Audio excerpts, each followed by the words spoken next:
Terrence? Yeah. He was a real sweet boy, good friend of mine, and the main thing about Terrence was that he always knew how to make you laugh, whether you're upset, whether you're crying, whether you're sleeping, if you're showering, you're eating.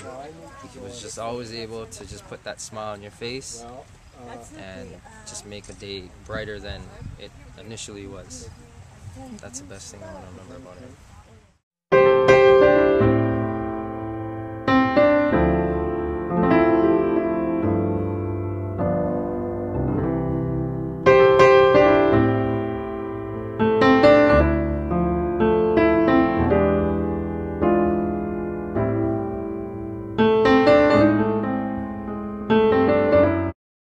You are aware that this is the 8th anniversary of Terrence's death, and as we do the math, he would be 23 years old. And as I look around and was listening, some of his friends now have children, and these children weren't even born when this terrible tragedy happened. And it reminds us that there is death and tragedy, horrible, horrible stuff that happens in our communities and in our families, but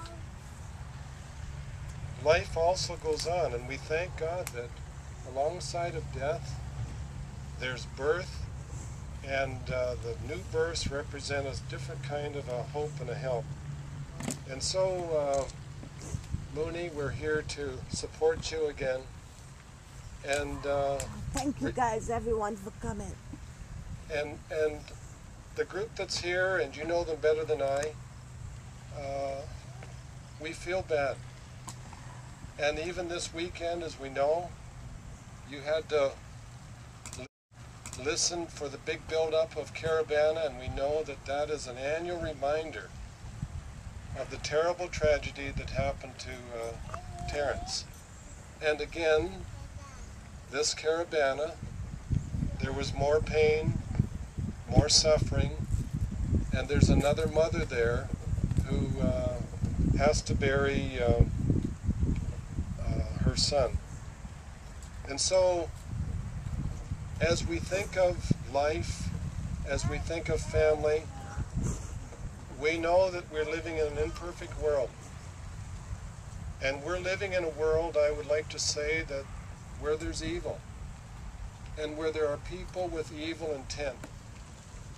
And I think what's hard sometimes, as I listen to Moonie and to others, it's hard for us to come to terms with the injustice of what happens, because the world goes on, life goes on, but we're here at a cemetery in front of Terrence's tombstone with the grieving mother, with friends who probably wonder what kind of man he would be, what he would be doing, would he be married, would he have children?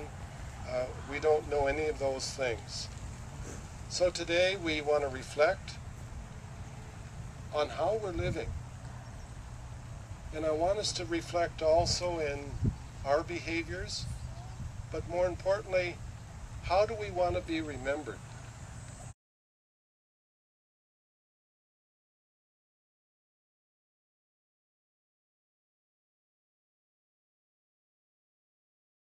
I don't know if any of you listen to Robert Schuller. I've been to the Crystal Cathedral and I've got some training from him. He said, change your scars to stars. I don't ever want anyone to be in my situation. Children are too precious. They are supposed to bury us. We're not supposed to bury them.